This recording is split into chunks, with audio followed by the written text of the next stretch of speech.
குரு பிரம்மா குரு விஷ்ணு குரு தேவோ மகேஸ்வரக குரு சாட்சாத் பரபிரம்மம் தஸ்மை ஸ்ரீ குருவே நமக. ஓம் ஸ்ரீ ராஜகணபதி ஐயனே போற்றி போற்றி. ஓம் ஸ்ரீ லோபாமுத்திரை சமேத ஸ்ரீ அகத்திரையா போற்றி போற்றி. அனைவருக்கும் வணக்கம். குரு அருள் ஆஸ்ட்ரோமுத்து உங்களோடு. இன்று நாம் பார்க்க இருக்கும் பதிவு கிரகங்கள் தரும் யோகங்கள் அப்படிங்கிற வரிசையில் குஜாதி ஐவர்கள் என்று சொல்லக்கூடிய செவ்வாய் பகவான், புத பகவான், குரு பகவான், சுக்கிர பகவான், சனீஸ்வர பகவான் இவர்கள் தனித்தனியாக ஒரு ஜாதகத்திற்கும் கொடுக்கும் யோகங்களை பற்றி தான் நம்ம பார்த்துட்ருக்கோம். அந்த வகையில் இன்று நம்ம பார்க்க இருக்கும் யோகம் அப்படிங்கிறது புத பகவானால் ஜாதகருக்கு கிடைக்கக்கூடிய பத்திர யோகம் அப்படிங்கிற யோகத்தை பற்றி பார்க்க இருக்கின்றோம். இந்த பெயரை ஒரு சிலர் பத்தார யோகம் அப்படின்னு சொல்லலாம், பத்திர யோகம் அப்படின்ட்டும் சொல்லலாம். நீங்கள் என்ன மாதிரியான ஒரு வகையில் படிச்சிருக்கீங்களோ அதை நீங்கள் ஃபாலோ பண்ணிங்க. எங்கள் குருநாதர் இதை பத்திர யோகம் அப்படின்னு சொல்லிட்டு எழுதியிருக்கார். சரிங்களா? ஸோ இது புத பகவானால் ஏற்படக்கூடிய ஒரு அற்புதமான யோகம். இது ஜாதகத்தில் எப்படி ஏற்படுது அப்படின்னாக்கா, புதன் தனித்த நிலையில் பலம் பெறுவது அப்படிங்கிறது தான் இதனுடைய கண்டென்ட். இதுதான் இதற்கான விதி.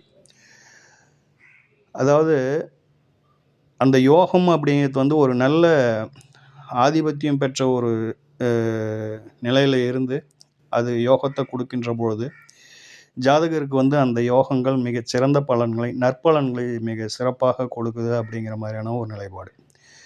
இப்போ ஒரு உதாரணத்தை பார்ப்போம். ஒரு மிதுன லக்னம் அப்படின்னு சொல்லிட்டு எடுத்துக்குவோம்.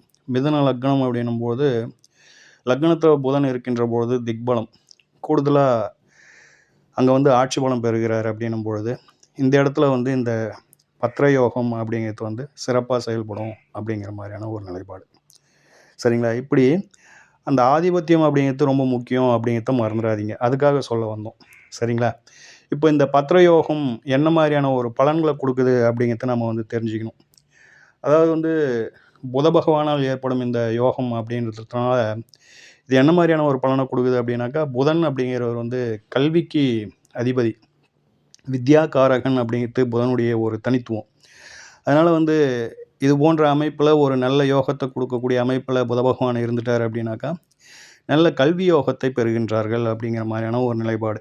அடுத்ததாக இவங்களுக்கு முன்னோர்கள் அல்லது இவங்களுடைய பெற்றோர்கள் எதனா சொத்து சுகம் சேர்த்து வச்சுருந்தா தான் இவங்க முன்னுக்கு வரணும் அப்படிங்கிற ஒரு நிலைப்பாடு இவங்களுக்கு இல்லை. இவங்களை பொறுத்தவரையிலும் அந்த மதிநுட்பம் அப்படிங்கிறது, எந்த இடத்துல எப்படி பேசணும் அப்படிங்கிறது, அதாவது பேச்சு திறமை அப்படிங்கிறதும் இடம் பொருள் ஏவல் அறிந்து அந்த ஒரு பழகும் விதம், இப்போது இதை தான் பேசணும், இவங்கக்கிட்ட இதை தான் கொடுக்கணும், இவங்கக்கிட்ட இப்படி தான் நடக்கணும் அப்படின்னு சொல்லிட்டு அந்த இடம் பொருள் ஏவல் அறிந்து நடக்கும் தன்மை அப்படிங்கிறது அது புத்திசாலித்தனம் அப்படின்னு சொல்லிட்டு சொல்லலாம். இதை அடுத்ததாக இதை சாதுரியம், சாமர்த்தியம் அப்படின்ட்டும் சொல்லலாம். ஸோ அதனால் இவங்களை பொறுத்தவரையிலும் இவங்க கையில் பணம் இருக்கணும் அல்லது இவங்களுக்கு சொத்து சுகம் இருக்கணும் அப்படிங்கிற ஒரு நிலைப்பாடெல்லாம் இவங்கக்கிட்ட இல்லை. ஆனால் இவங்களுடைய அந்த பேச்சு, அந்த சாதுரியம், அந்த சாமர்த்தியம், இதுதான் இவங்களுக்கு பெரிய மூலதனம். இதை வச்சுட்டு இவங்க மிகப்பெரிய உயரத்தை அடைகின்றார்கள் வாழ்க்கையில் அப்படின்றது தான் இதனுடைய யதார்த்தம். சரிங்களா? ஸோ கல்வியை நல்லதாக கொடுக்குது. அடுத்ததாக பார்த்தோம் அப்படின்னாக்கா, அந்த சாதுரியம், சாமர்த்தியம் அப்படின்னு சொல்லிட்டு சொல்லக்கூடிய அமைப்பை இந்த ஜாதகர்களுக்கு இந்த யோகம் கொடுக்குது அப்படிங்கிற மாதிரி ஒரு நல்ல ஒரு தொழில் அப்படின்றதுல நல்ல கெட்டிக்காரத்தனம், அதாவது சொந்த தொழில் செய்கிறவங்களுக்கு புத பகவானின் பலம் அப்படிங்கிறது ரொம்ப முக்கியம். ஏன் சொந்த தொழில் செய்கிறவங்களுக்கும் புதனுக்கும் என்ன சம்மந்தம் அப்படின்னு கேட்டிங்கன்னா, கணிதம், அந்த பேச்சு திறமை, ஒரு விஷயத்தை இல்லாத ஒரு விஷயத்தையும் இதுதான் சிறப்பு அப்படின்னு சொல்லிட்டு பேசி அதை நம்ம விற்கணும். என் பொருள் மாதிரி உயர்ந்த ஒரு பொருள் வேறு எங்கேயும் கிடைக்காதுன்னு நம்ம பச்சையாக சொல்லணும். அந்த மாதிரிலாம் ஒருத்தவங்க பேசியே அவங்கள நம்ம வழிக்கு கொண்டு நம்மளுடைய பொருட்களை விற்பது அப்படிங்கிறது அது புத பகவானால் மட்டுமே முடியும். அதே போல் கணிதம், என்ன தான் நம்ம கணிதத்தில் கோட்டை விட்டோம் அப்படின்னாக்கா வியாபாரம் சிறப்பாக இருக்காது. ஸோ வியாபாரத்துக்கு முக்கியமான 2 விஷயங்கள் அப்படின்னு சொல்லிட்டு பார்க்கின்ற பொழுது கணிதமும் அந்த பேச்சு திறமையும், அதை கொடுப்பது அப்படிங்கிறது புதன். அதனால் புதன் நல்ல பலமாக இருக்கிறவங்களுக்கு, இந்த அமைப்பில் இருக்கிறவங்களுக்கு அந்த தொழிலில் வந்து ஒரு மேன்மை கிடைக்கின்றது அப்படிங்கிற மாதிரியான ஒரு நிலைப்பாடு. சொந்த தொழில் செய்கிறவங்க இவங்கெல்லாம் வந்து ஒரு நல்ல நிலையில் இருக்கிறாங்க அப்படிங்கிற மாதிரியான ஒரு நிலைப்பாடு. ஸோ இந்த புதன் அப்படிங்கிற பத்திர யோகம் ஏற்படும் அன்பர்களுக்கு கல்வியால், பேச்சால், தொழிலால் அப்படிங்கிற மாதிரியான ஒரு நல்ல ஒரு உயர்வை தருகின்றது அப்படிங்கிற மாதிரியான ஒரு நிலைப்பாடு. ஸோ இந்த பத்திர யோகம் அப்படிங்கிறது வந்து ஒரு சிறப்பான யோகங்க. எதுவுமே தேவையில்லை. அவங்கள வந்து கண்ணை கட்டி காட்டில் விட்டாலும் அவங்க வந்து பொழைச்சிக்குவாங்க அப்படிங்கிற மாதிரியான ஒரு நிலைப்பாடு இருக்குது அப்படின்னு சொன்னாங்க அப்படின்னாக்கா, அது என்ன மாதிரியான ஒரு அமைப்பினருக்கு தான் அப்படிங்கிறத பார்த்துக்குவாங்க. ஆனால் இந்த புதன் அப்படிங்கிறவர் அந்த ஒரு யோகம் இருக்குதுனாக்கா நம்ம எப்பயும் சொல்கிற ஒரு விஷயந்தான், யோகம் அப்படிங்கிறது பங்கப்படாமல் இருக்கணும் அப்படிங்கிறத பார்த்துக்குவாங்க.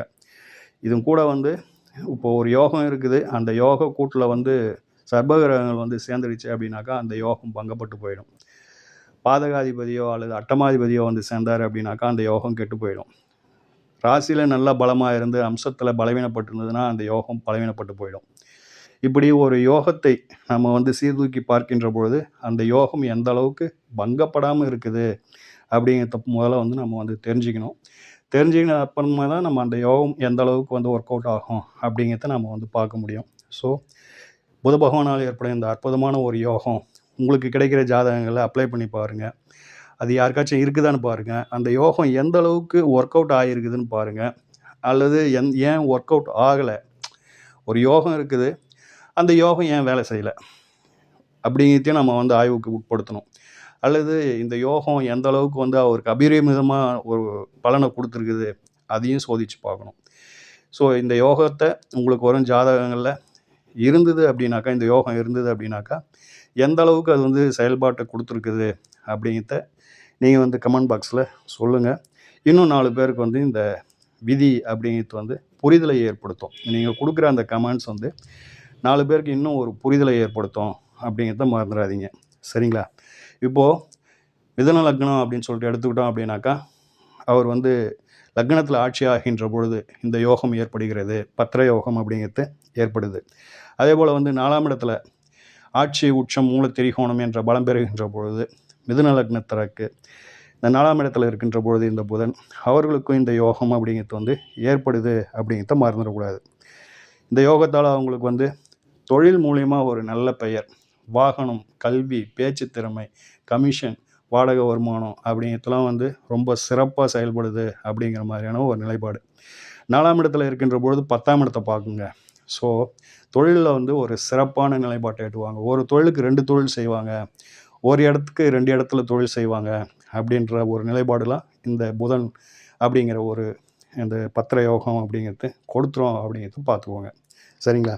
ஸோ ஏற்கனவே நம்ம சொன்ன மாதிரி தான், இந்த யோகம் உள்ள ஜாதகங்கள் உங்களுக்கு கைக்கு கிடைச்சிது அப்படின்னாக்கா அதை வந்து ஆய்வுக்கு உட்படுத்துங்க. உட்படுத்தி பார்த்துட்டு அது எந்த அளவுக்கு வந்து பலனை கொடுத்துருக்குது அல்லது கொடுக்கல, கொடுத்துருந்தா ஏன் கொடுத்தது, கொடுக்கலன்னா ஏன் கொடுக்கல, அதில் என்ன பலவீனப்பட்டு இருக்குது அப்படிங்கிறதெல்லாம் நீங்கள் கமெண்ட்ஸில் சொல்லுங்கள். இன்னும் 4 பேருக்கு அது வந்து பயனுள்ளதாக இருக்கும் என்று கூறி, ஓம் ஸ்ரீ ராஜகணபதி ஐயா அவர்களின் ஆசியோடும், ஓம் ஸ்ரீ லோபாமுத்திரை சமேத ஸ்ரீ அகத்திரை ஐயா அவர்களின் ஆசியோடும் அனைவருக்கும் வாழ்வில் நலமும் வளமும் கிடைக்கப்பெற்று ஆனந்தமும் மகிழ்ச்சியும் என்றென்றும் நிலைத்திருக்கட்டும். வாழ்க வளமுடன், வாழ்க பல்லாண்டு. நன்றிகள், வணக்கம்.